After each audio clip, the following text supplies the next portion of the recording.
Good evening and welcome to our Pittsford Central School District Board of Education meeting. I'm calling the meeting to order. And would you please join us in standing for the Pledge of Allegiance?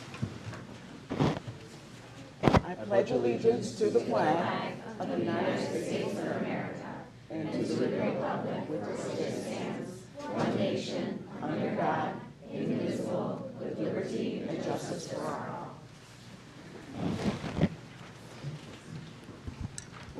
Thank you. May I have a motion to approve the agenda? Second. Thank you. It's been moved and seconded that the agenda be approved. All in favor? None opposed. That carries. Thank you. I've never seen so many people in a room and have it so quiet. The first thing I need is people to sit in the front row. We were just saying it's so bad. Like, are we that bad? It's like the first day of school. I remember saying thank you so much. I'm nominating you on that. Okay, well, thank you all for being here tonight. Just in case I forget, at the end of our ceremony today, we're going to take pictures in the back with all the recipients. And at that point, you are free to leave, or you're free to stay. It's up to you. We are having our budget hearing tonight. If you don't stay, all of our budget stuff is on the website, and our budget day, our voting day is next Tuesday. And just a reminder, it's been moved to Calkins Road. So, that's not why you're all here, I'm sure, but you're here for Pittsford Pride. And I want to welcome you all to our celebration tonight. It's truly one of the few times during the course of the year where all of us get to celebrate the wonderful, some very select wonderful things that are happening in our district. And it's the 9 recipients tonight. I want to offer my gratitude towards our administrators, our nominating staff members, our family that are here tonight, our friends, our special guests that are here. And most importantly, I want to thank the recipients, all 9 of you, for going out of your way to make Pittsford a better place and to make the lives of others better. And that's a big reason why you're being celebrated by all of us tonight.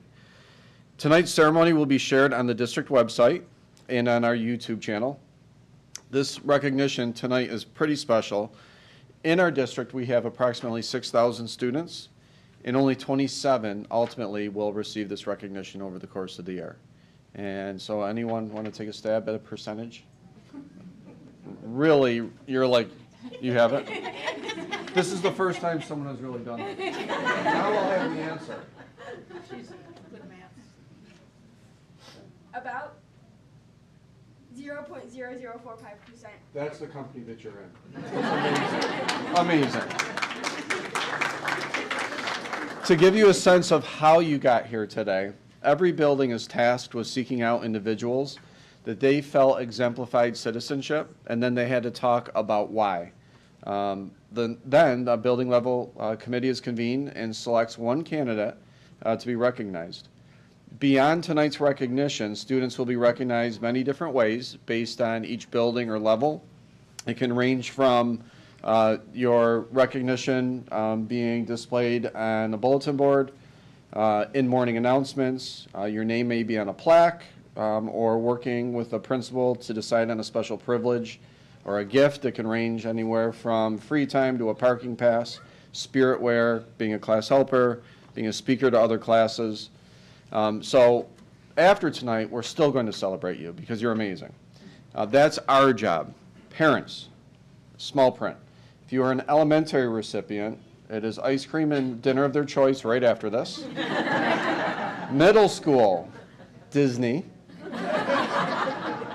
High school, either a trip or purchase a car.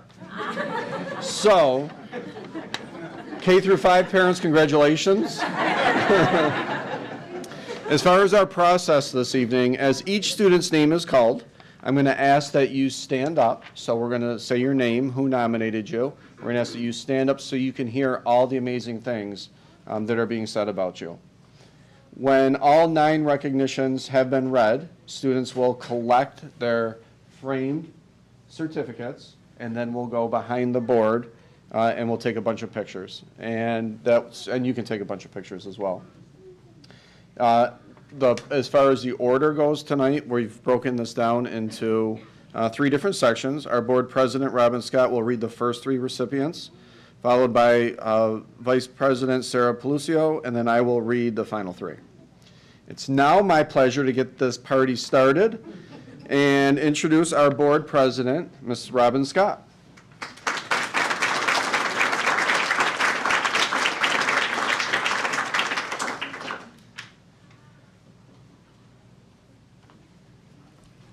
Thank you, Mr. Pirro. And I am delighted to tell you all about our first nominee, Sullivan Brown. And Sullivan is in the 7th grade at Barker Road Middle School. Is Sullivan here? Oh, come in. Come in. We want to see you. Hi. I'm joining you, Sullivan. Okay. Hello. So Sullivan was nominated by Richard Victor and Jason Simone, the vice principal and the principal. And so we want you all to hear why Sullivan was nominated. Sullivan Brown demonstrates all of our Barker Road core principles, but it is his kindness that is woven into the very fabric of our school. As Sullivan makes deliveries to different offices in the building, he gives a warm hello and a how are you to everyone he passes, and he addresses each person by name. They say hello back to him and ask how he is doing. This short exchange leads to bright smiles for all. Countless staff members look forward to talking with Sullivan on his deliveries, and we know he looks forward to it as well. Sullivan plays an important role in running the Barker Blend coffee cart. The Barker Blend is a wonderful real-world learning experience for students. The team serves staff members and even district staff members throughout the day. Sullivan always makes a point to give each customer a smile and to do his best in supporting the coffee cart. Even on more challenging days, Sullivan will use his strategies to persevere and to meet his goals for the day. Throughout his time at Barker, Sullivan has made a great deal of academic and social growth. He is often a great model for his peers, and he shows them what it means to persevere. During one PE class, Sullivan showed his classmates how to do an entire strength training circuit in the fitness room. We are proud of the effort he has put into his work and into the people he has come to know and love. Keep up the great work, Sullivan.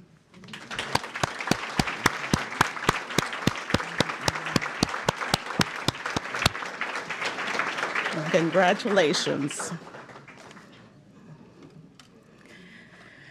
The next student we are nominating is Akile Kavatasi. Would you please stand? Here he is. Akile is in grade 4 at Park Road Elementary School. He was nominated by Robin Payno, Sarah Ingram, Amanda Kirkby, and Dan Caparco. This is the reason they nominated you. It is our absolute pleasure to nominate Ace Kavatasi for the prestigious Pittsford Pride Award. Ace's kindness and compassion is quiet. He never wants any acknowledgement or praise. He is a leader among his peers and uses his influence to showcase support and friendship for all students. His quiet demeanor makes it even more evident that he leads by example.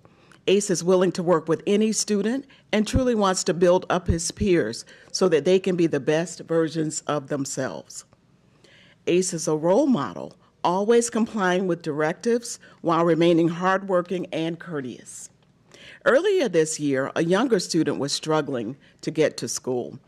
Ace offered to meet with this student every morning to ease the transition into school and make him more comfortable. He met him in the gym for the first 10 minutes of school to teach him some athletic skills, which Ace excels at. He took time out of his day to support this student just because he saw him struggling and wanted to help. This is the type of person Ace is. When a student dropped their lunch in the cafeteria and was very upset, Ace quickly went and purchased this student another lunch using his own money. He handed it to the student, comforted them, and went right back to his own lunch. When a teacher mentioned they liked a fidget that he had, the next day he brought one for that adult. These are just a few examples of how ACE goes above and beyond to make the world more positive and inclusive. In PE, ACE sets a great example by always staying positive and demonstrating good sportsmanship. His personality and attitude make him a great role model for his peers and our community as a whole. PE is an area that ACE could be boastful as he excels in lacrosse and soccer, but he remains humble. Ace's ability to always give his best and bring out the best in others, even in the face of adversity, is a testament to his resiliency and perseverance. We are so incredibly proud of Ace and all of his accomplishments. He is an exemplary student in so many ways, and we are so excited to have an opportunity to celebrate him. We can't think of a more deserving student. Keep up the great work, Ace.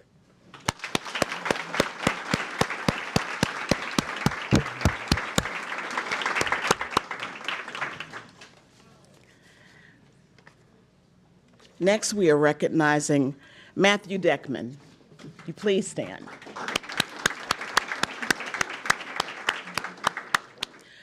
Matthew is in grade 4 at Minden Center Elementary, and he was nominated by Mrs. Kim Hosbach. This is the reason Mrs. Hosbach nominated you. We are pleased to nominate Matthew as Minden Center Elementary's recipient of the Pittsford Pride Award.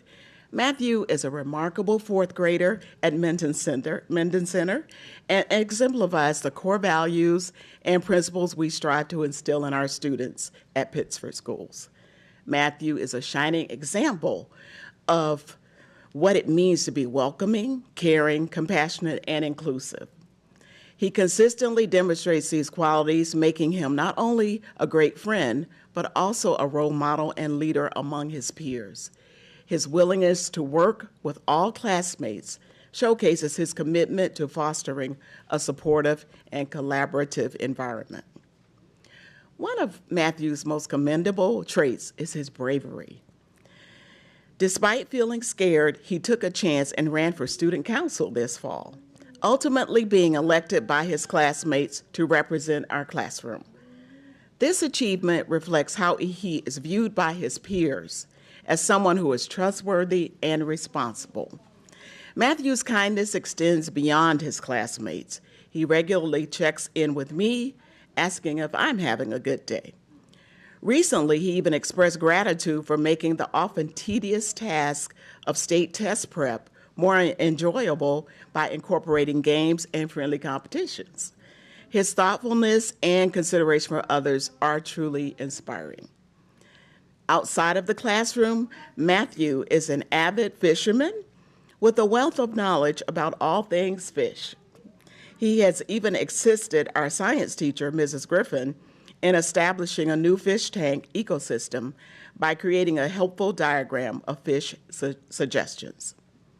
Moreover, his dedication to learning is evident in his recent decision to spend part of his spring break taking a safe boating course.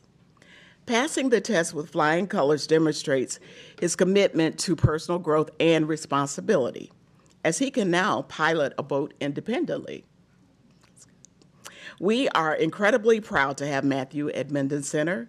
His embodiment of the core values and principles at Pittsford schools makes him a deserving recipient of the Pittsford Pride Award.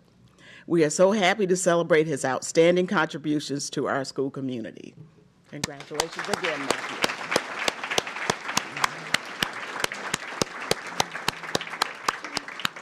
And the next voice you will hear will be that of our Vice President, Sarah Pelucio.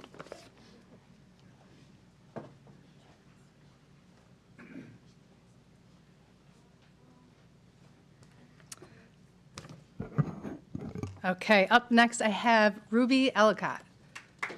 Ruby?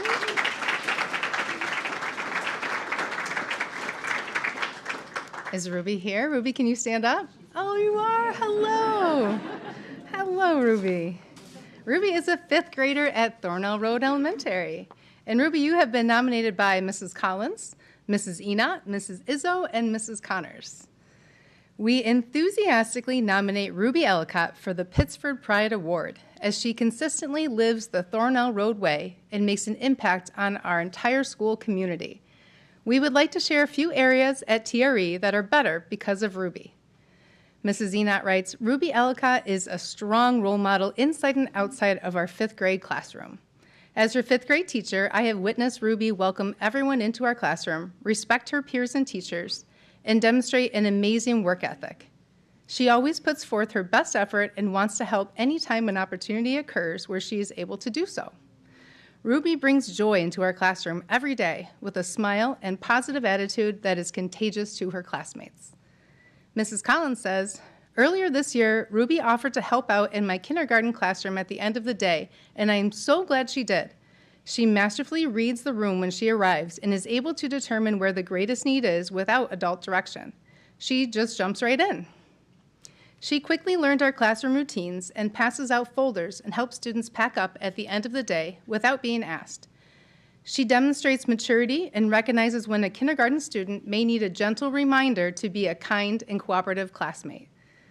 Every student in my class adores her.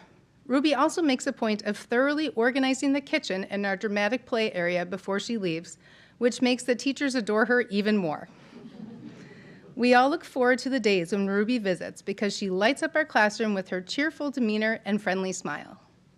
Finally, Mrs. Izzo in Ms. Connors writes, as president of Student Council this year, Ruby has led each meeting in an unassuming yet strong way and exemplifying true leadership for her peers. She has created school-wide events with a focus on community service. Ruby is a dependable and willing volunteer and approaches everything with a friendly demeanor, patience, and kindness.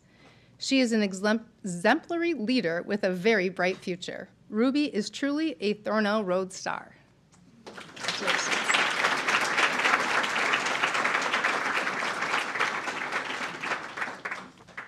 Lulu Hess. Hi, Lulu.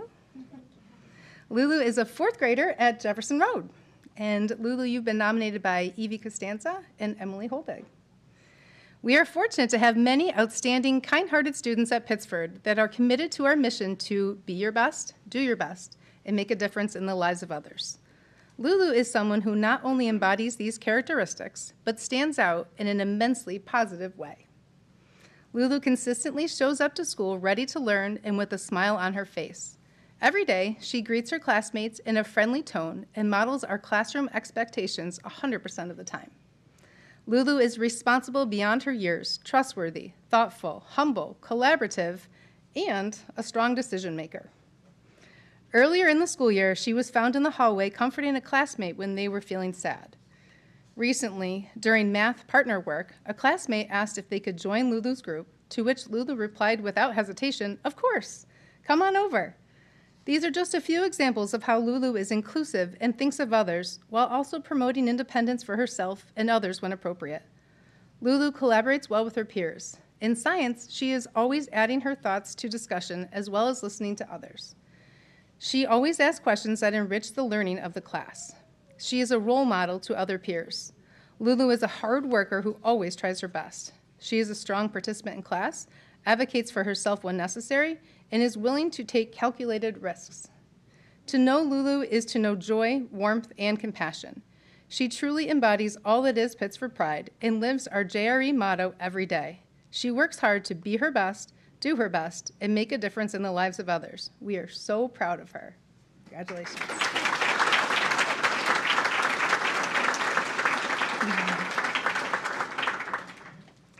And up next, Madeline Krause. Hi, Madeline. Madeline is an 8th grader at Calkins Road Middle School, and she has been nominated by the Blue Team teachers and more. We are proudly nominating Madeline Krause for the Pittsford Pride Award for her exceptional citizenship both in and out of Calkins Road Middle School. Maddie's science teacher, Mr. Hayes, describes her as one of the kindest and most responsible students I have ever taught. She is the first to class and is always focused on helping anyone she can. She is a special student and an even better person.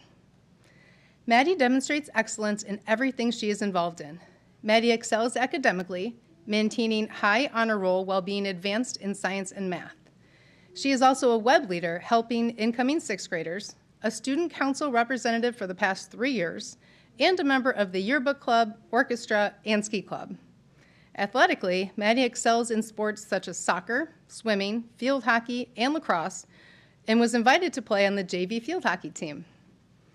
In addition to academic and athletic achievements, Maddie volunteers and helps others, including working with a Challenger baseball team for youth with special needs.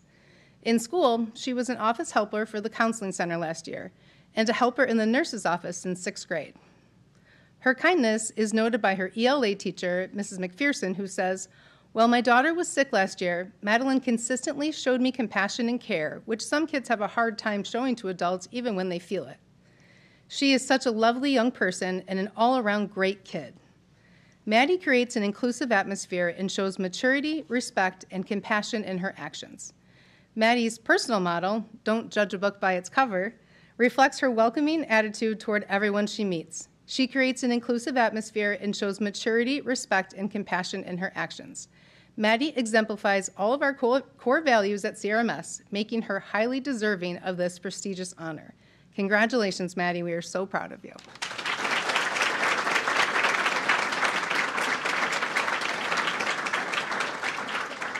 And Mr. Pero will read our last 3 recipients.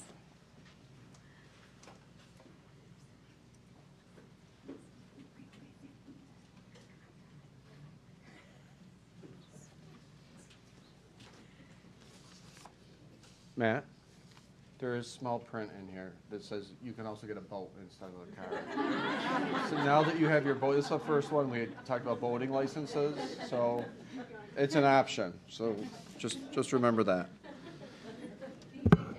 He did, of course. That's great. It's okay. I'll take the course.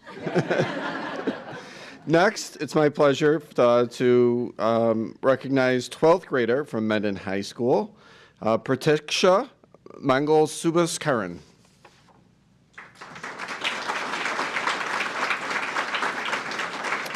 Nominated by her counselor, Mr. Vince DiGiacomo.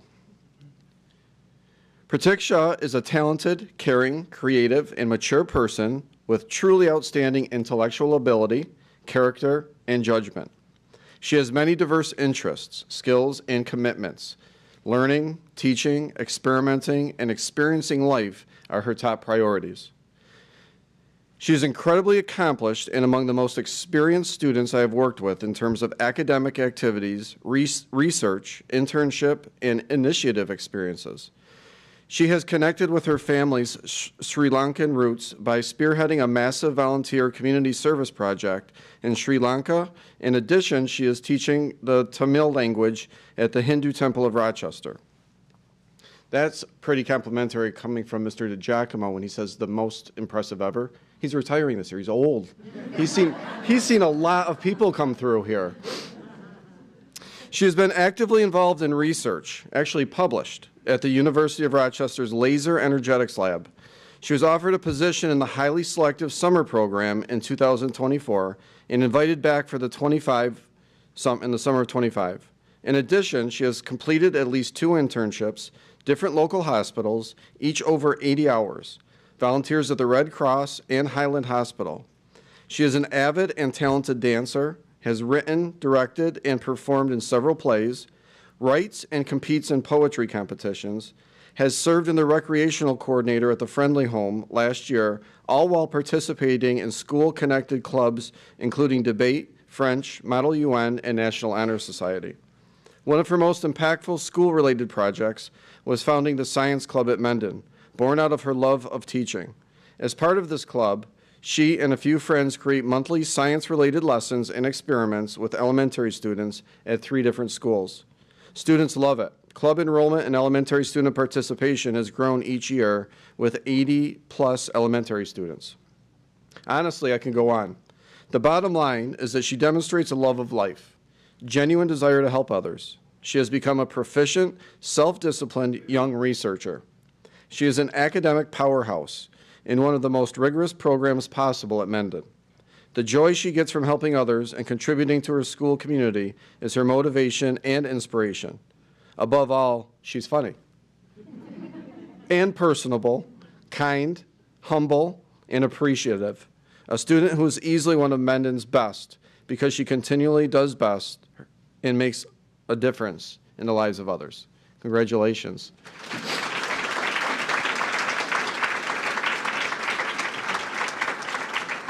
Pratiksha, what are you doing next year? Yeah. Yeah. That's great.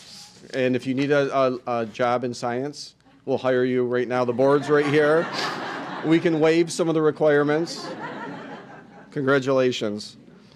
It's next my privilege to recognize fifth grader from Allen Creek Elementary, Fiona McCarthy.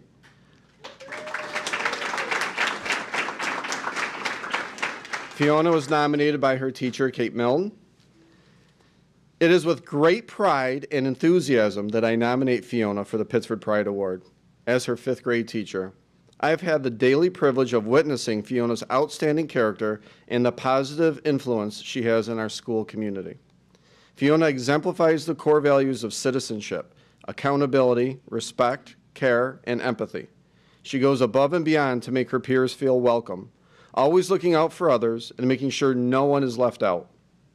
Whether it's inviting someone to join her group, offering a kind word, or lending a hand to a classmate in need, Fiona helps create a classroom environment where everyone feels seen, valued, and supported. In addition to her kindness towards others, Fiona consistently demonstrates personal responsibility and a strong work ethic. She takes initiative in helping me with classroom tasks, always with a cheerful attitude, thanks to being a great cheerleader, and is dependable in every sense of the word. Fiona's ability to maintain a positive outlook and keep perspective, even when faced with challenges, is truly admirable. She approaches each day with enthusiasm and a willingness to grow and to learn. Fiona is involved in many school activities. Last year, she participated in the Student Council as a leader and representative for her grade level. This year, she's part of our Safety Patrol, ensuring students are safely getting off the buses and walking in the hallways to their classrooms. In addition, Fiona is a second grade helper 3 out of the 5 days a week. She assists her second grader in unpacking, regulating into the classroom, and starting morning routines. Fiona is also a fifth grade buddy to not one but 2 kindergartners. She loves her time with these students and often can be seen making them pictures or items based on their interests.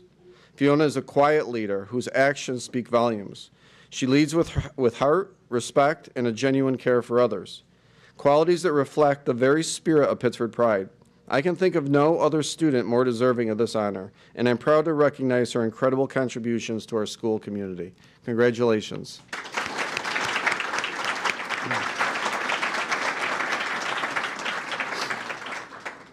And next, we have 12th grader from Sutherland High School, Alexander Wu.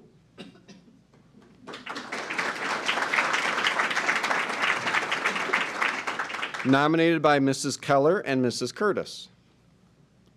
Alex has established himself as one of our school's most impressive all-around students by excelling in the classroom and in our community. Alex's knack for doing so makes him an ideal candidate for Pittsford Pride. It was with great enthusiasm that Mrs. Keller wrote her recommendation for Alex, who she identified as an exceptional student and an outstanding leader. To use her words, as co-president of our Tri-M Music Honor Society, Alex has proven to be one of the hardest working individuals I've had the pleasure of working with. His leadership was instrumental in the success of our Tri-M Mentor program this year, demonstrating initiative, organization, and a genuine commitment to helping others grow. Alex consistently goes above and beyond in every aspect of his academic and extracurricular life. Balancing a rigorous course load, numerous extracurricular clubs, and extensive musical commitments, he approaches every challenge with determination, curiosity, and integrity. As a consummate musician, Alex earned a coveted place in the NISBA Conference All-State Ensemble on alto sax, which led to his selection for the All-Eastern Honors Ensemble, an extraordinary accomplishment. To put this into perspective, approximately 5 students from Pittsford have achieved this honor in the last 29 years. It's amazing. Beyond his achievements, what sets Alex apart is his willingness to support others. He is kind, generous with his time, and always eager to lend a hand. His inquisitive nature and strong sense of purpose make him not only a remarkable student, but also a role model with his peers. Mrs. Curtis added that Alex is an extraordinary student because of his many talents and his humble disposition. He is a leader in the multivariable classroom, tackling challenging integrations independently and collaboratively.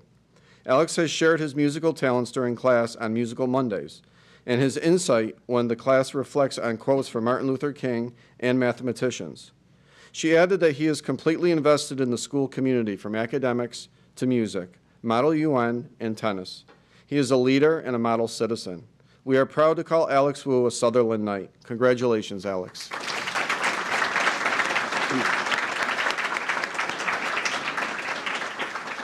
Okay, at this point, can we have all 9 recipients come over and get your plaque and your letter, and we're going to walk around the board section.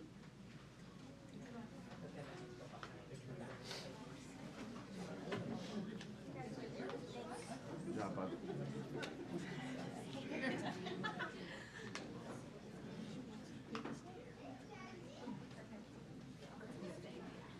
Here, we're going to keep walking down this way. So proud of you. You're welcome. Right there, good. Yeah, maybe right between here. Right here.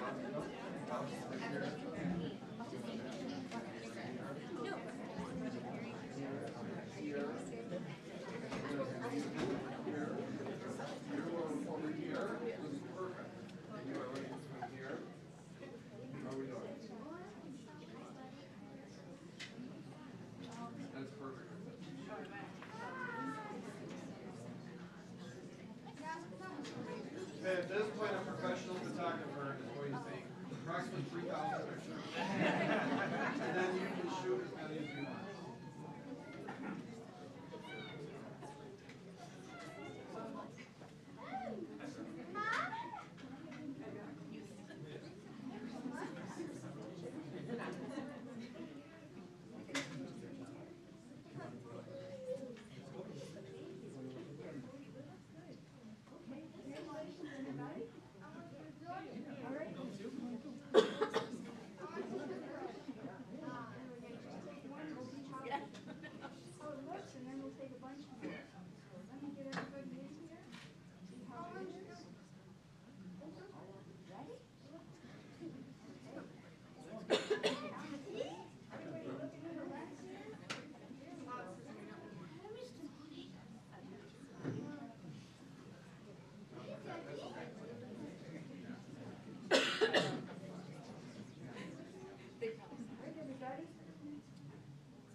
So at this point, if we could just one last time, all the words that we heard of leadership and citizenship and empathy and initiative and determination, helping others, that's what makes Pittsford so special, and they are the ones that make us that way. So parents, guardians, thanks for all you do, and if we can give all 9 of our recipients one more round.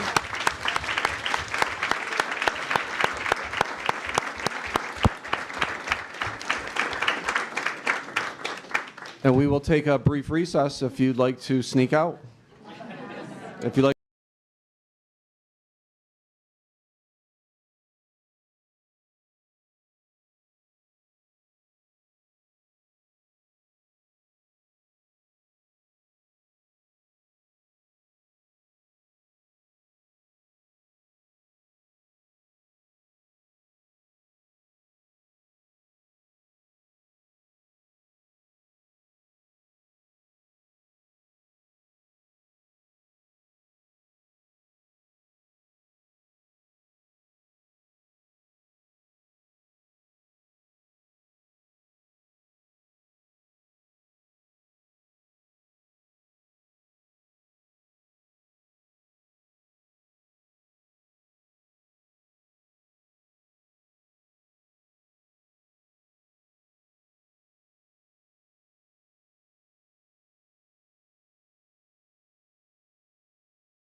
As we continue our board meeting tonight, I'd like to begin with a moment of silence in recognition of the passing of Jeff Volk. He was a beloved bus driver for our schools, Bus 572, and he passed unexpectedly on May 2nd.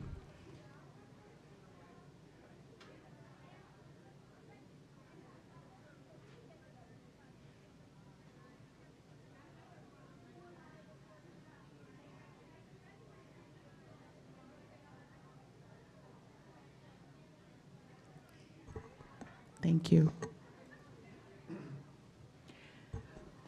And now we will transition to our business meeting again with the principal's report from Jeff Pollard of Allen Creek Elementary School. Thank you, Jeff. All right, thank you. Sorry about my delay. I had to get a couple pictures. That's okay. I'm excited to be here. Well, I've been here a few other times, but last year, thanks for approving me. I was here at this meeting, I think the same exact meeting for Pittsford Pride, followed by this. I didn't know if all those people were going to stay at that time for the approval, but clearly they move on. But yeah, I just wanted to take you all through some of the things I've learned about Allen Creek in my first year, and just some of the amazing experiences that we're providing for kids.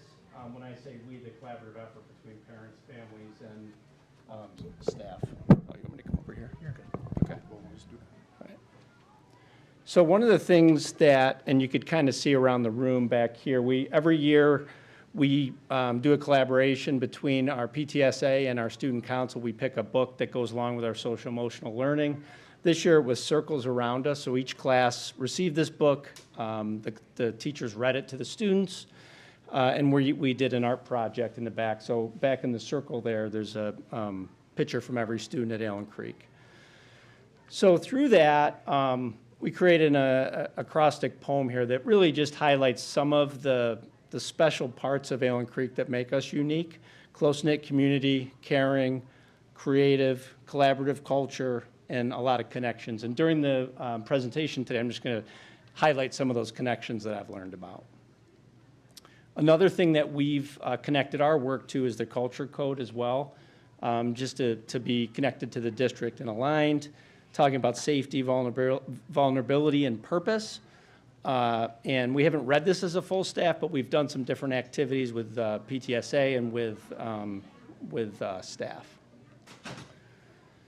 So just to kind of start, one of the big things that we did this year that was a little bit different in the past is we created an SEL team that had students involved. So if you see the picture up top there, you can see actually Mrs. Milne, who was here, is in there, and some of our student council reps joined the SEL team and planned a lot of our events together. In the bottom corner there, you can see Mr. Piro joined us for a meeting, and he was working alongside the students there. So what that team has really helped us do is come up with some assemblies, like school-wide assemblies where we're highlighting our ACEs, accepting, cooperative, and empathetic, and supportive. And you can see the whole school on the bottom. And then up top, student-led skits, and the students planned all those skits that went around. With that particular one, it was related to being accepting and cooperative. So another thing that we're doing, that all schools are doing, but that we wanted to highlight is our connection to student interests with our orchestra, chorus, and band. And we actually have our final chorus concerts tomorrow night. And then on Thursday, we're doing the anthem at the Red Wings game. So busy week at Allen Creek, and we have our fun run on Friday. So every day, hopefully it doesn't rain on Friday. And here's some other just highlights I wanted to point out between our PTSA that our PTSA has planned. Up in the left corner, some of our art ambassador projects. In the right, our Welcome Back picnic out on the front lawn. And on the bottom left, our traditional sock hop that we do over at Calkins Road Middle School. I was surprised with the outfits. I didn't really know what to expect when I got there, but everybody was dressed up, and it was a lot of fun. In the bottom middle there, Red Ribbon Week theme day, and then we did a fall fest at Powers Farm Market. So we also have really, we take pride in our cultural arts projects and our after-school enrichment programs. This year, we had a PTSA meeting this week, actually, and we provided probably 12 additional cultural arts assemblies and events on top of our normal field trips, and about 25 after-school enrichment clubs, about 70 meetings, or actually 70 meetings over about 70 school days. So we're offering kids a lot of those extras, and they're short-term, so we kind of keep students engaged, and low cost because the parents are volunteering. So that's just another thing that we're proud of. What I highlighted here are some of the author study. We have our Lunar New Year Parade that third grade puts on around the school, some Irish dancing, one of our clubs up in the top right. And on the bottom, we have a stuffy sleepover. So if you're not sure what that is, in the library, kids come with their stuffies and they spend the night. And we go around, take pictures of them, and then the kids pick them up the next day. So we get a lot of kids that come and participate in that. And that's just a pile of all the stuffies on the back table. So another thing is connecting with the community. So on the left side there, you can see Mr. Waikira in his bee outfit doing a Halloween parade through the Friendly Home. So we try to build a lot of, trying to actually rebuild some connections with the Friendly Home. I think during COVID, some of those stopped. But we went over this year for our parade, our third graders, and then we also restarted a club over there. So our fifth graders go over there and play games with the residents. We have about 10 students doing that. And it seems like it's a great activity to teach the students some of those community service projects. And on the right is the Rotarians come and visit and deliver the dictionaries. So that was just another effort, along with a lot of our food drives and supporting local families. So really just trying to make those connections to the community and teaching those community service skills. So, and of course, we want to make sure that we're having kids connect with each other. And so up in the top left, just our morning meetings every day. Though sometimes there'll be restorative circles, but typically it's just an opportunity for students to either focus on a skill, get to know each other, get to know the kids in class. On the bottom left, and you could hear a little of that in Fiona's nomination, having buddies. So each class has this is an example of second graders and fourth graders working together. So either once a week or every other week, they'll get together and either they're happen to do a math game here, or they might just be helping the kids with some different activities. In the upper right, we have a little hill in the back of Allen Creek if you've never been there, and the kids slide, which was an experience for me. They just slide down, and sometimes it's like a sheet of ice, and we close the hill, but you can see the fifth graders are having a lot of fun. And then, of course, we got a Gaga pit this year, which is the new rage, and in the beginning, we had to go class by class. Now the kids have figured out how to manage it, and they're having a lot of fun out there today. We also played some wiffle ball today, which was a new event out at recess. So it went better than I thought it was going to go. So well, hopefully that I actually did the pitching, but so I don't know if I can sustain that. But I wanted to just at least model. So again, really working on those opportunities for kids to learn those skills. Those social emotional learning skills with each other. So and then the other connection is just the innovative instructional practices. So you can see on the far side, one of our third graders writing, and one of the resources that we've been using in the school is the Writing Revolution, where kids are really doing some common learning experiences and some scaffolded learning experiences. And you can see that in a lot of different classes in the school. In the middle, in the big circle, I know you've all heard of the work we're doing with the science of reading. So that's just an example of a teacher with some decodable books. So really helping kids connect at their skill level. And then on the right side is our kindergarten, our 3 kindergarten classes piloted Amplify, the new math program, in the second half of the year here. So again, just an image of that, which again is another exciting math program that they're able to share what they've learned with other kindergarten teachers around the school. Another picture I didn't put in there, but just another innovative instructional practice. Our 5th grade does a lot of integration, and the kids move around. They're all teaching the same content, but we just kind of mix the kids up a little bit so they start to get, that used to the future, where they're going to be working with different kids and different classes and different teachers. So it kind of wraps up. One of the things I didn't highlight on the first slide, one of the things I think about with Allen Creek is that, we have that traditional outside look, but very innovative inside. So I think that's something that we're really proud of. That the architecture of the building and the close-knit community that we have, but also how we're really being innovative inside. And so I think that's just, some of the things I wanted to highlight. And this book really captures, I think, what we're going for as a community, a culture of caring, helping each other.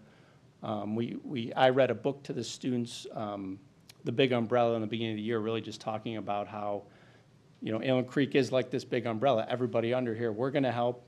We might not get along with everybody, but we're going to try to figure those things out and learn from these experiences. So I don't know if that was too fast or too slow. I wasn't timing it, but but no, it's been we've been having a really great year, busy year, and really proud of the collaborative efforts that working with the teachers and PTSA and the community. So Thank you so much, Principal You're welcome. Pollard. We appreciate you and everything that you're doing for the students at Allen Creek. thank you. It's a fun place to be. Yeah. Jeff, we can do some board team building with the sleds. Yeah. Yeah. Like a toboggan. Toboggan? Yeah. Great. Yeah. Like a real one. Perfect. Yeah. Thank you. Thank you so much. You're welcome. And next, we will begin our public budget hearing.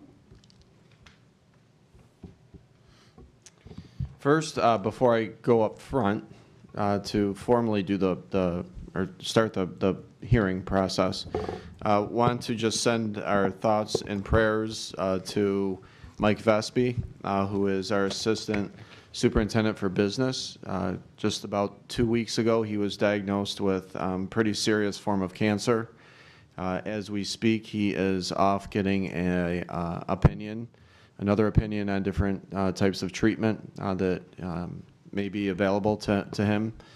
And he has certainly a long road ahead of him, and we wish him the best. And just so you know, I spoke with him today. I didn't call him, he called me.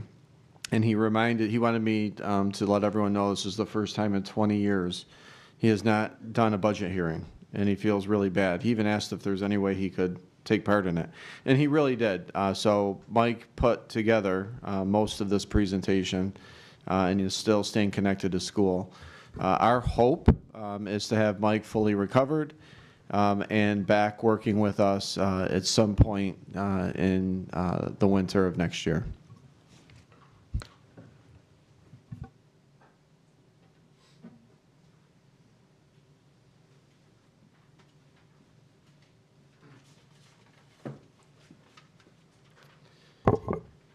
Each year, when Mike starts his presentation, he also always thanks Terry and Rachel for their work regarding the budget. With Mike out, I have really gotten to know Terry and Rachel quite a bit, meeting a couple times a week and then stopping in their offices and seeing how committed, how dedicated, how devoted they are, not only with the numbers, but creating a culture in the business office that's one that we expect our students to follow. So Terry and Rachel, thanks for all your help, and thanks for all your extra help the last couple weeks with me. Okay, into the business. So the purpose of a hearing is to provide a summary, an overview of our budget guidelines, a summary of the three-part budget which is required by law, to review all revenue sources, including the state aid forecast and projected tax levy increase. What you'll see in tonight's hearing are the same numbers we've been using for the projected governor's budget for aid because we just got the second run yesterday, and it doesn't change things in any kind of substantial way at all. We will briefly review the concept of a contingency budget and discuss and review all propositions and voting information. Our district planning team always wants our budget to reflect our students, and so you can see that work in our budget as our program is the biggest portion of our school budget. We also agreed that it's critical that we continue to allocate resources for high-quality professional learning so that all of our staff are learning and growing together. And instead of having a cafeteria-type selection that years ago was 20, 30, 40 topics, we have narrowed that down to the specific scope of professional development. We also want to be sensitive to community resources. It's been a crazy year with especially inflation and unemployment, both kind of all over the place. But I do want to highlight the work that we've continued to do around short and long-term financial planning, which led to our overall budget this year of being able to recognize that we have to make some reductions, and then we're going to have to make a few more reductions because our long-range plan shows that we're not quite there yet. But to date, all of our reductions have not resulted in job loss, and they have been far removed from students. We also talked quite a bit about stability now and into the future, and specifically, we had lots of conversation around our reserve accounts, especially when we know that we're entering a year where we're going to have a deficit, and having the conversations of how much reserves do we put against the levy so that we can close the budget gap, knowing that whatever we take out this year isn't necessarily there the following year. And so we made some adjustments to our reserves this year, and also understanding the importance of all that we do to maintain our highest level of bond rating. When we looked in September, actually prior to that, around this year's budget, we had to recognize several factors, many external, but knowing that the federal COVID funds were gone. So the federal funds are no longer at our disposal. We had no idea about where we would land with state funding, which is what prompted much of our advocacy efforts, trips to Albany, letter writing campaigns from our community, from our board, from our administrators, from our different unit members coming together to really try to share our story to champion our need for more state aid. We had the unexpected increase, which was significant in health insurance costs. And then thinking about the impact our bus driver shortage not only has on daily runs, but our need to contract out more bus drivers, which is also more costly. Along those lines, looking at our vehicle and technology replacement costs, our infrastructure improvements, which we are starting to break ground already, and then additional staffing requests for security, mental health, and special programs. And essentially this year, as we put the budget together, we asked our building leaders that if they were to request something, then we had to take something of a similar value back in order to consider it. So we really tightened up the budget this year and ultimately made reductions. And then the last consideration, we had the March 2023 capital project debt service financing, which does have an impact on the tax cap calculation. Other considerations going in, looking forward, we do know, as I shared earlier, we used a little bit more fund balance and reserves than we normally do to balance the budget. We need to be thoughtful about how we use our reserves in the future. We do have some projected deficits that are shrunk considerably because of our work this year, because of state aid increases and annually what that's going to look like. Our tax cap projections over the next 3 to 4 years are all hovering around that 2% range. So that means we will receive 2%, and the challenge is A simple rollover budget gets us to just over 4%. We have a continued minimum wage increase impacting salaries. We need to be cognizant of our health insurance rates possibly increasing, hopefully nothing like we saw last year, and then other benefit areas, and recognizing that while inflation is over 2%, much of our revenue that's coming in is around that 2% mark. So we'll continue to look at reductions, efficiencies, and we'll continue our advocacy efforts to support our students, our community, and our budget for sure. So we're at May 13th right here, which means we're nearing the end. May 20th is our vote at Calkins Road Middle School. You'll see a lot of signs out directing people that way, but forever we've had our vote here. So please tell your neighbors that it's not at Barker Road, it's at Calkins Road Middle School. And I'll let you can see visually what we've done up to this date. With that, it's my pleasure to bring Terry up.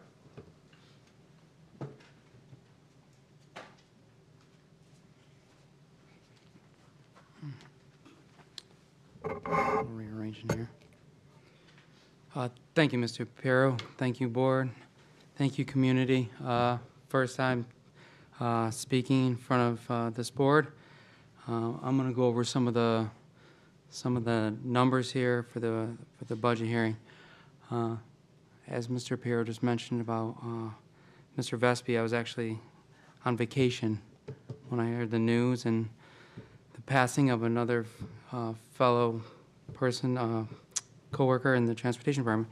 I'm afraid my vacations will never be approved again.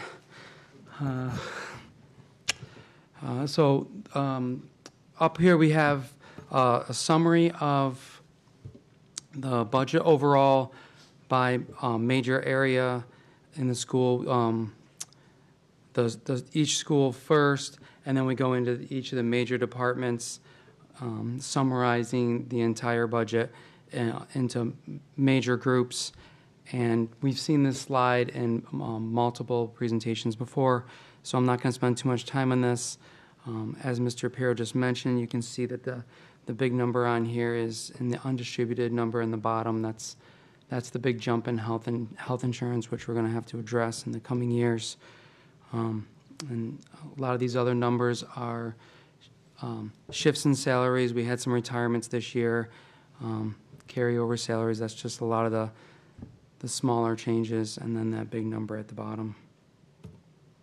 Here's another graphic of the exact same numbers, just if pie charts are your thing, and this is an easier way to look at it, a little better graphic. Not going to spend too much time on these. We've shown these slides multiple times. This paints the picture a little better and shows those benefits jumping up with that big number for the health insurance. I do want to point out, since we have had the slide, we made one slight change. We shifted about $200,000 from contractual down to BOCES services. That's gonna, in the technology department, we found a few more services that BOCES can assist with, and so that will help in future years with BOCES aid and maximizing revenue. So that's a small change since the last time we presented this slide. Next, we're going to go into the three-part budget. This is actually the information, the new information that we're presenting. Three-part budget is administrative, capital, and program.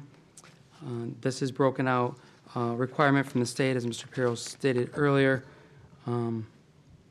Most of it, of course, is going into, as you can see up here, the program side of things. That's where we want our dollars going. We want our dollars going towards instruction, student-facing. That's where a lot of our costs are. And a description here of the three different parts of it. Administrative, that's the oversight and the supervision.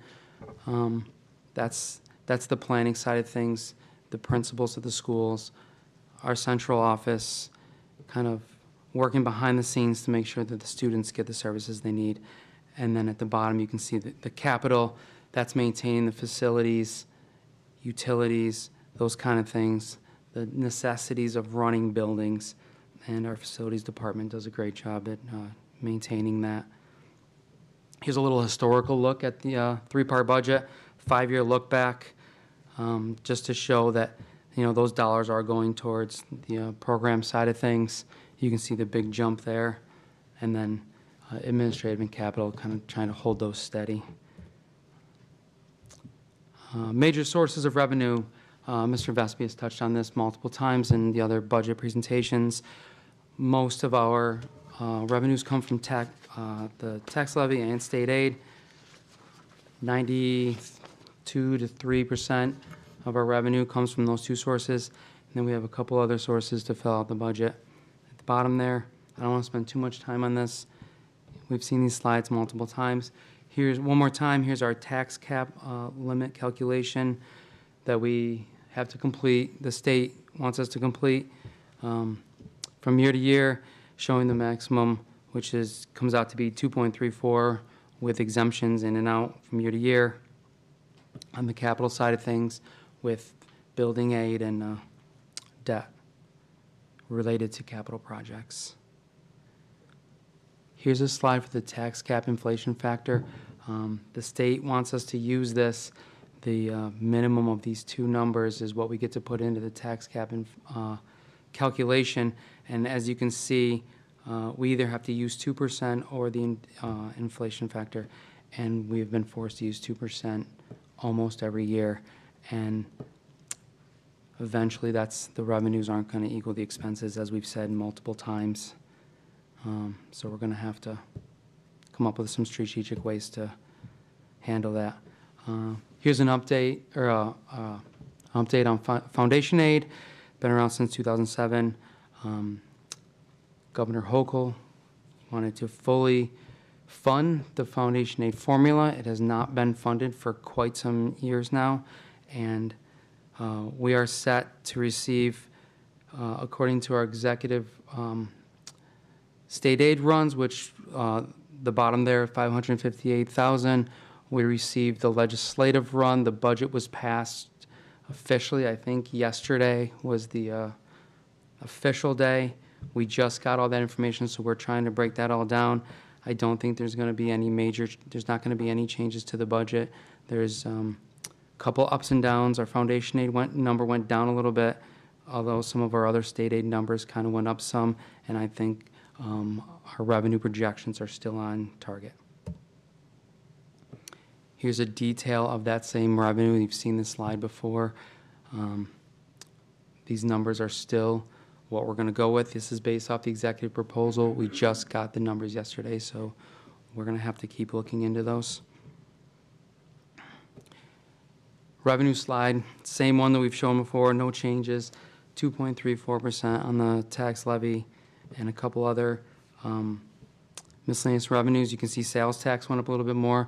We predict that that's going to be a little higher than in prior years. Local revenues, the one that obviously that stands out is the interest earnings. That's a big jump. You'll hear later today, hopefully we approve to continue to work with company 3+1. They've been helping us with investments and maximizing interest while also reducing fees and maximizing that revenue line. Here's a use of reserves.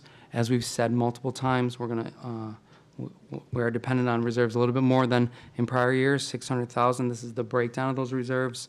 We're going to start utilizing the TRS reserve for the first time. That's a newer reserve set up by the state that helps to control those costs, and we're going to use that reserve in 2026 to help with the budget. Here's a whole picture of the revenue altogether. A lot of those slides I just showed, I'll put into one slide here. Obviously, this is matching the appropriation slide I showed earlier. If pie charts are your thing, this is a little easier way to look at it. Broken up, same numbers.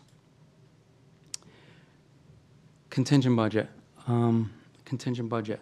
What is it? What's the process for it? If the budget does not pass and we eventually have to We have a couple choices, and if we eventually have to go to a contingent budget, then the state comptroller has a couple of rules that we have to follow when we put forth a contingent budget, and one of them, as you can see in the bottom line here, is a 0% tax levy increase, which would result in about a reduction of $2.7 million off the proposed budget as of right now. That's the form that's the budget notice that will be going out to the homes any day. What is today, the 12th, 13th? It'll be going out tomorrow. That's just what we have to also submit to New York State. That's the bottom of it, showing what other proposals we have, purchase of buses and one-to-one devices. As I just mentioned, the additional propositions, that's what we will be voting on. Capital Reserve, bus purchase authorization, 14 buses, and Instructional Technology Reserve. Those two propositions will help with those two items. There's the detail on the buses. We've shown this in other presentations. This shouldn't be new news to anybody. It will generate state aid, what's referred to as transportation aid, which is then fed back into the reserve to help purchase future buses and keep that cycle going so we can have less repairs on older buses. And you can, as you buy new buses, you reduce that maintenance cost, and it's cost prohibitive to do that. There's the numbers on the buses. We've shown the slide before if anybody wants to dig into it. There's the proposition 1 for the purchase of buses, 2 for the technology, one-to-one devices. And this year, new in the budget, we're going to do a capital outlay project. New York State lets you do once a year a $100,000 project. It all has to be at one school, and we get to do some work outside of a capital project to kind of mitigate those costs and not have to go through all of the steps you need to go through for a capital project. That helps, and then that will generate building aid in the future years, and same kind of concept as the bus reserve. That aid will be fed back in and will help fund the next year's project, so that can keep on a cyclical basis year after year, and then we can keep doing those projects. Let's do some fast facts. We started out with this budget with about a $1.5 million budget gap. We closed that through many, many stages, as Mr. Vespi has presented in multiple presentations. We maintained all programs for students. We balanced the budget and stayed within the tax cap, which is not an easy thing to do. As you saw in previous slides, 3.9% overall increase, and we stayed fiscally responsible, we reduced margins, and we didn't reduce any programs for students. Legal requirements that we've gone through, we filed a tax cap with New York State. Administrative salary disclosure, we discussed the ARP funds earlier. Mr. Pero touched on those. And down at the bottom, just another reminder, early voting and absentee ballots. Those are all underway, and to get those into the district clerk by 5 o'clock on voting day, the 20th. Here's some more information about voting day, May 20th, like I just said. A couple requirements, as you can read on the screen. And that's what I've got for any questions?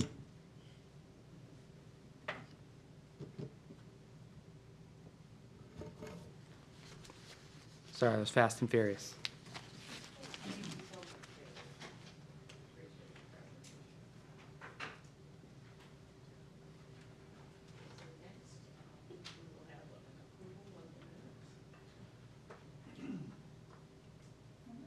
Thank you.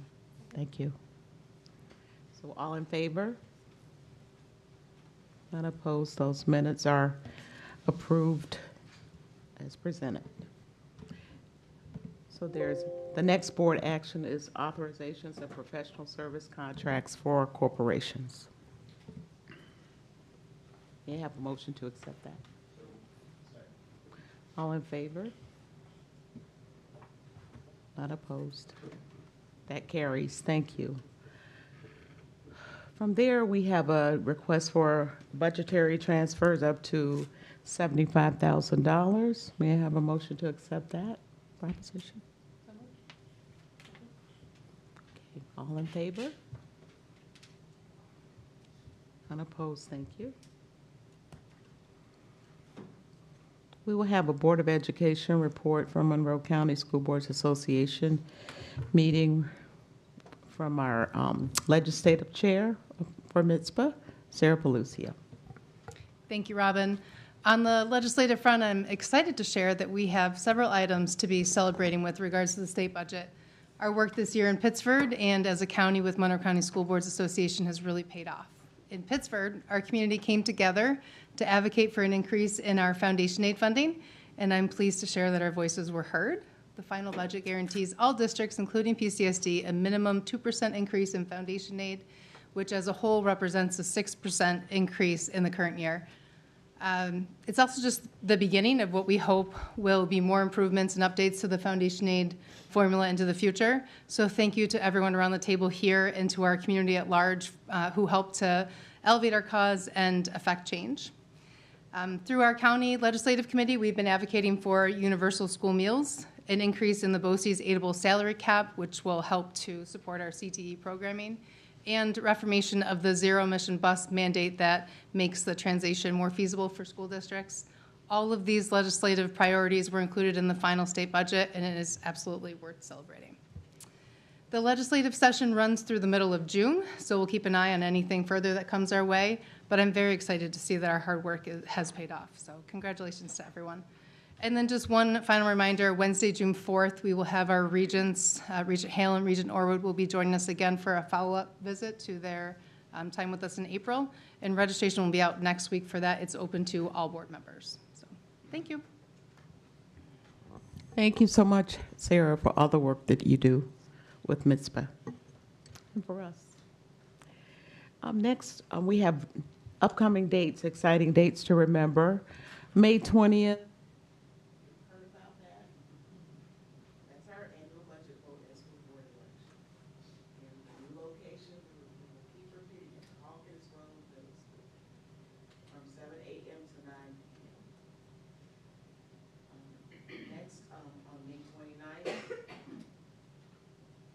Next, on May 29th, thank you, we will have a board visit tour at Minden Center Elementary School.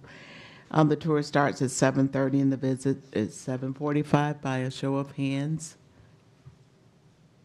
Those who can attend. Okay, all right, no worries. Thank you. And the next date is our next regularly scheduled meeting is June 17th. And from there, we are going to request approval of our annual vote and poll workers. May I have a motion to accept that document? Thank you. It's been moved and seconded that we accept that document. All in favor? Thank you, none opposed. And now we have the financial report from Terry Hassler. Oh, now play this game. Is that on? Yeah, working? Yes. Testing? Yes. Of course, first time I have to do this, I get 15 items. First up is the treasurer's report, first and foremost every time.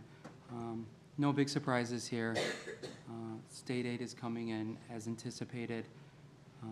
Year-end state aid, spring advancements coming in as expected, so there's no real surprises on the revenue side of things in the general fund. No surprises at all in the general fund that we know about. In the school lunch fund, you'll see that revenue is up about $10,000 compared to last March. We like to compare last year, kind of see any differences. It looks like participation's up about 1.73%, so we like that. That's compared to last March. So, and the number of serving days were the same, so that's a true increase in participation. You'll see a little increase and the cost of goods ordered, we're trying to prepare for year end, and then they'll kind of use up those costs as we get towards year end.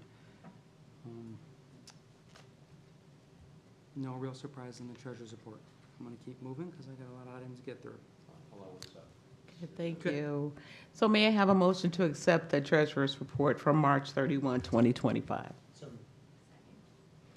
Okay, all in favor? That motion carries. Thank you. Next is the extra class third quarter activity report. There's no surprises here at all. The activity seems pretty regular. No big surprises. That's it for the extra class report. Unless Thank- anybody has any questions. May I have a motion to accept the third quarterly extra classroom activities report? Second. Okay, all in favor? Thank you. Gary. Next is a tax certiorari case, the Country Club of Rochester. This is a unique one. This is actually 4 properties combined. 3 of them are ours. They're not all on our school district boundaries. And so we've been working with this case for quite some time now, and it's finally settled, and we'd like to put that forward and get that settled. Thank you. May I have a motion to accept the tax certiorari for Country Club of Rochester? Second. Okay, all in favor? Thank you. Next, we have a budget transfer for health insurance. As you guys just heard me a few minutes ago, health insurance costs are increasing, and when it comes to health insurance, the plan runs on a calendar year. So when we get our rates, when we're doing a budget, it's really only a rate for 6 months. And even though we tried to budget conservatively here in 2025, we're going to need a transfer into there to get through the end of the year. Thank you. May I have a motion to accept the budget transfer request for health insurance? Thank you. All in favor? Thank you. Carries. Next, we have a budget transfer for some work to be done in the secondary auditoriums, the technology department. We want to upgrade those with using some funds that are available from this year to upgrade those systems outside of a capital project. Thank you. May I have a motion to accept the budget transfer request, technology services? Thank you. All in favor? Unopposed. Thank you. Next, we have a budget transfer for the digitalization of business office records. We have quite a few records over at the LOM building here at district office, and what we'd like to do is right now we have a bid out to try to, if this passes, to bring in a company to try to scan in those documents so we can have them available, because very often we reference prior year records, and to have those scanned in and available and searchable would save time and create a lot of efficiencies as we move forward to the automation of the business office. Thank you. May I have a motion to accept the budget transfer request for the digitization of business office? Thank you. With that, all in favor? Thank you. That carries. Next, we have a capital improvement Phase 2 commissioning services resolution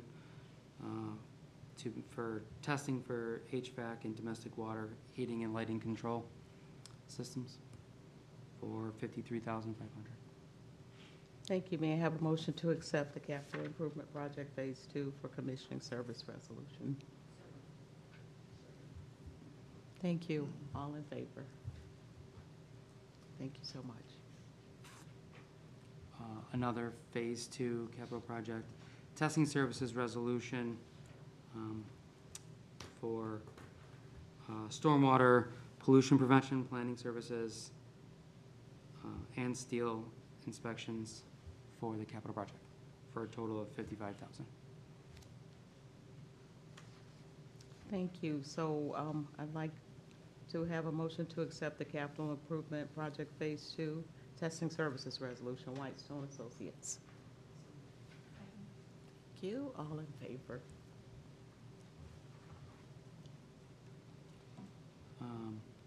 One more construction, Phase 2. This is for asbestos air monitoring for $25,000. It's just what it says it is, for Paragram Environmental Services. Thank you. So may I have a motion to accept the capital improvement project Phase 2 testing service resolution, Paradigm Environmental Services? Thank you.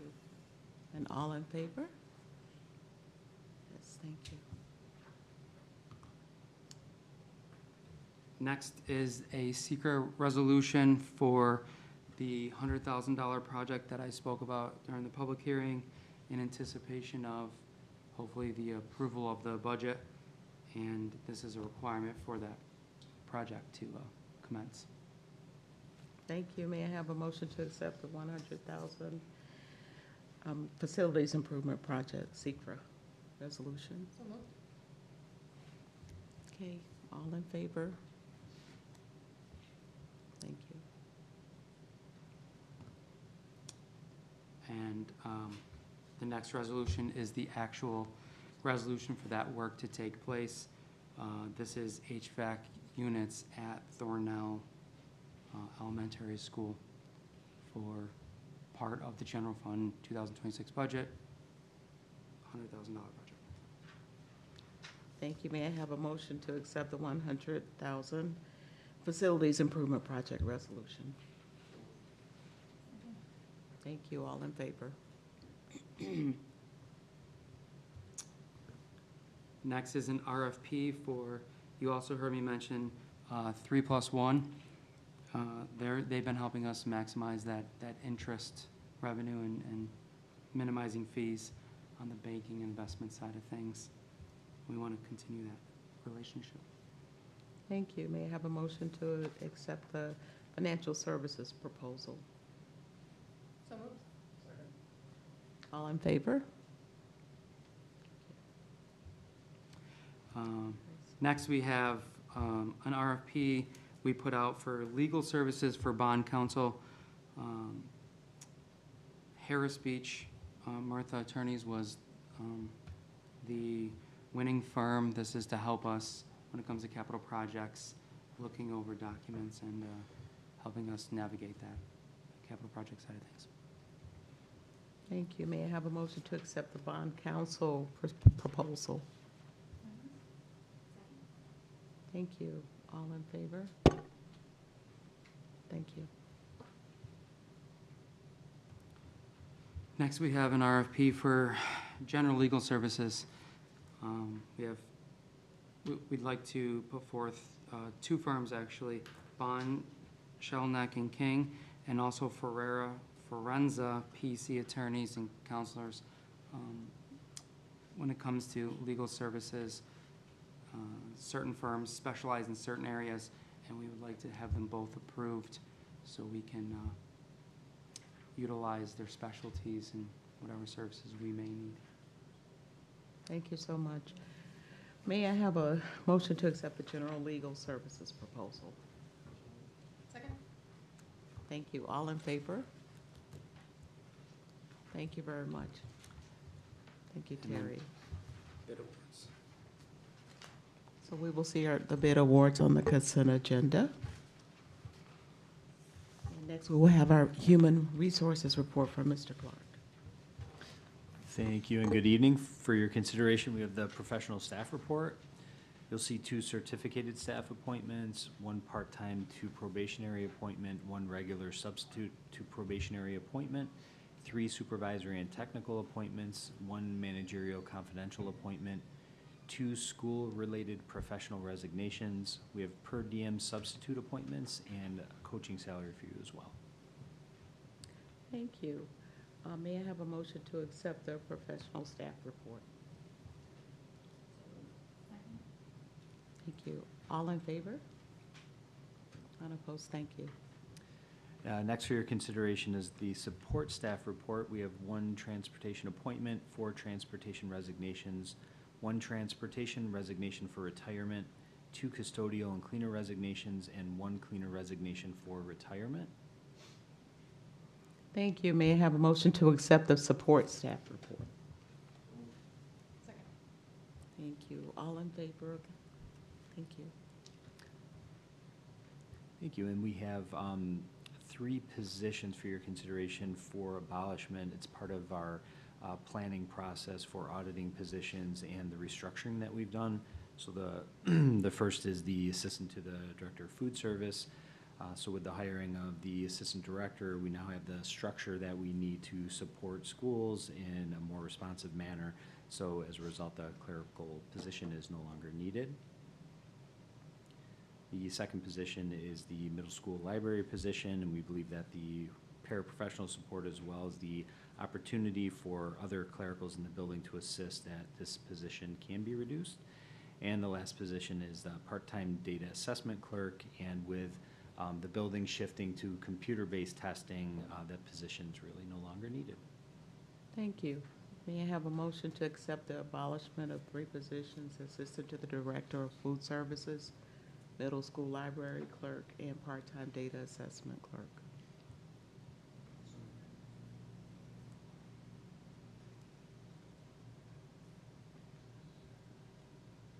Is there a second? Thank you. It was Dave Burke. Okay. All in favor? Not opposed. Thank you so much. Thank you. Next, we'll have a special education report. Ms. Woods? Good evening. All of the committee recommendations are on the consent agenda. Thank you so much. And next, we'll have our superintendent's report. Mr. Perro. There will be a need for an executive session to discuss personnel matter. Thank you. A motion to accept a call for executive session. Thank you. All in favor? We'll be there. Just a couple updates. It's the governor's budget has come kind of fast and furious. It was certainly late this year, and details of different bills are starting to trickle in, and we are going to have some work and thought to do relative to at least 2 of them in particular. So one is the universal meals, and as of right now, we do not participate in the state or federal program that allows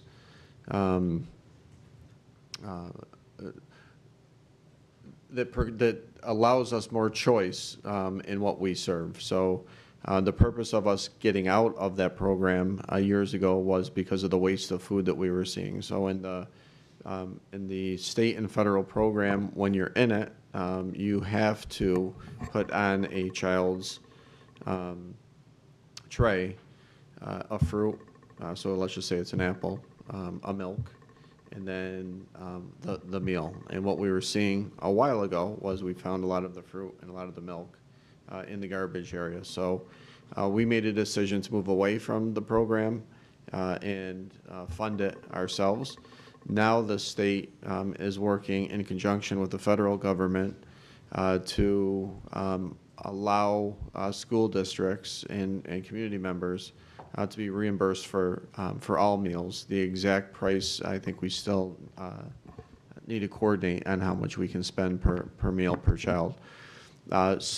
So we have several planning meetings that are in the works with our food service director, some of our business people, and myself, and I'll be providing updates to the board along with a recommendation relative to where we go from here. I do feel this is something we need to seriously explore, and we will share the pros and cons along with a recommendation in the near future.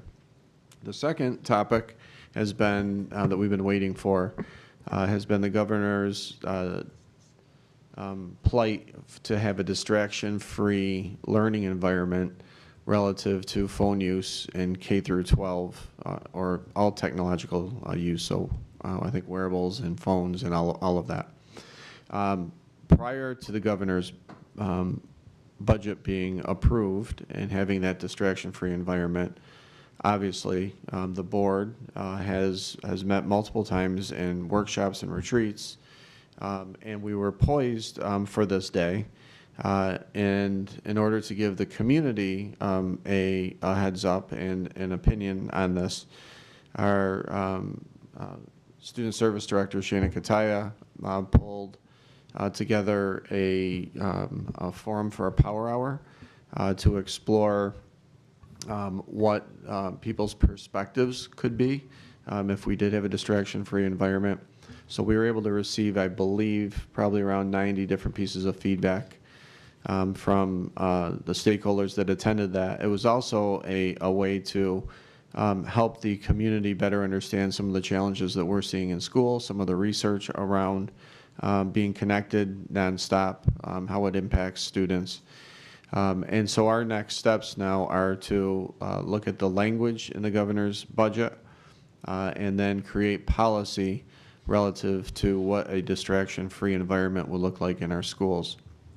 Essentially, it will be an environment where students will have very, very, very limited access to their phones and technology other than their school-issued laptop at this point.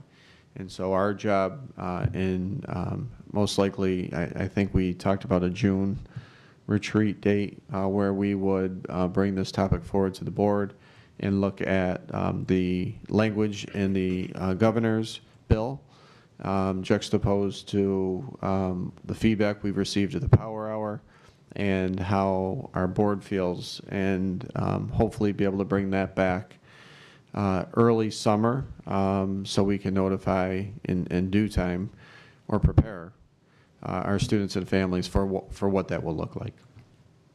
I don't know if there's any questions there or if I missed anything. Is that okay? Okay. Okay, thank you. Okay.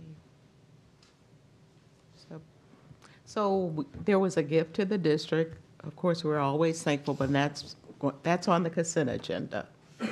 Also, there's a policy recommendation, first reading, number 5672, information security breach and notification. So next, may I have a motion to accept the consent agenda? Thank you. All in favor? And opposed? Thank you. That carries. Is there any old business? Is there any new business?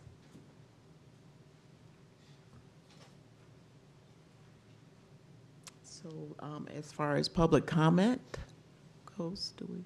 No? Okay, there's no public. Yes, okay, I'm so sorry. Please come forward.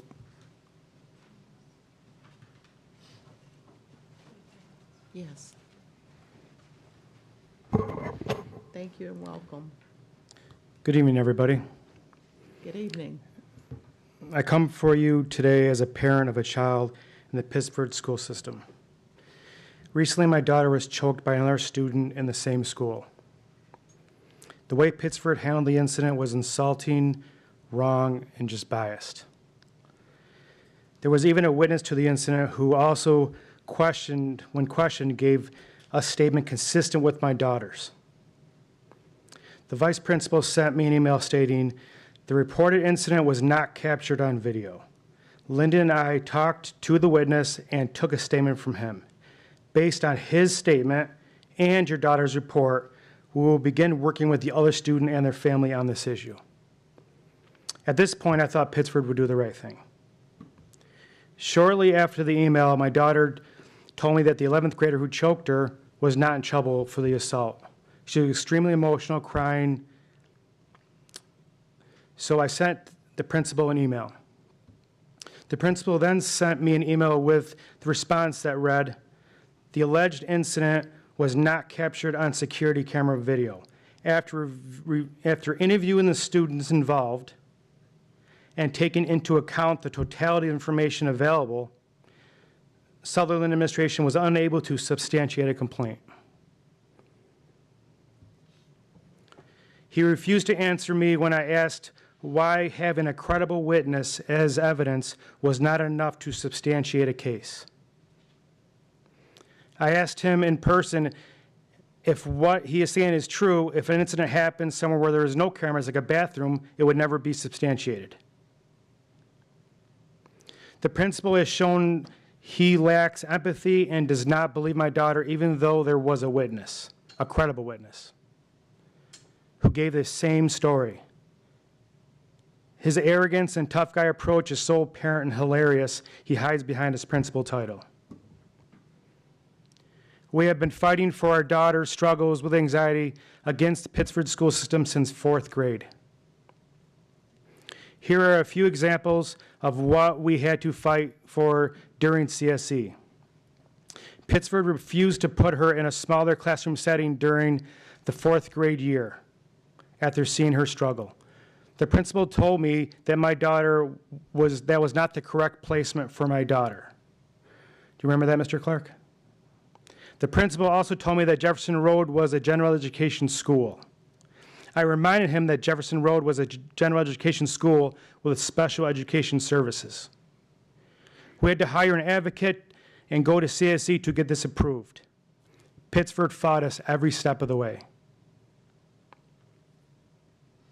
In fact, Pittsford recommended outside placement for my daughter just 2 weeks after a BIP was put in place. Once my daughter went to a smaller classroom setting like her parents wanted, she excelled all the way through 8th grade, where she had some amazing teachers. Thank you. Mr. Pasalacqua, can you wind down your comments? The limit is 3 minutes. Okay. Thank you. Unfortunately, high school, I'm trying to go slow. Yes, sir. Okay. Unfortunately, high school has been another story. Another incident happened last year where we exposed a Pittsford school district of lying to us in CSE meeting, where a math class should have been offered to students in 9th grade that struggle with algebra. I had a teacher call me after the meeting and tell me I could not take the lies. They are blatantly lying to you. Tell them you want her current grade erased. Keep advocating for your daughter. There are many other things that were said, but I don't want to put this person, call this person out so you guys may think you know who that person is. After the additional class was offered, I had several parents call me and thank me for advocating for all the kids. Remember that, Ms. Woods? I also had a friend advocate who was employed by another school district who was with me during my CSE to help me. After the meeting, she walked up to me and said, "These people have no idea what they're doing. They are not following school regulations and policies. This is incredible." Our advocate walked out of the same meeting saying, "Pittsford is absolutely the worst district for kids with mental health issues. They are nasty people. Everything is a battle." I also had a staff member who recently left your school district tell me the same thing. So, as you see, our trust in Pittsford will ever have my daughter's best interest with mental health issues is zero, or any other kid. People with mental health issues are more likely victims and perpetrators in the world we live. What I said above proves that. Pittsford preaches a lot about equality, but they don't really believe it, in my opinion. I'm requesting an outside evaluation of the assault on my daughter by someone other than Pittsford administration. I believe that they have a vendetta against me and my daughter. I would also like to see better mental health training for teachers in Pittsford. That's all I have to say. Thank you, Mr. Pasalacqua. At this point, may I have a motion for adjournment? All in favor? Thank you so much.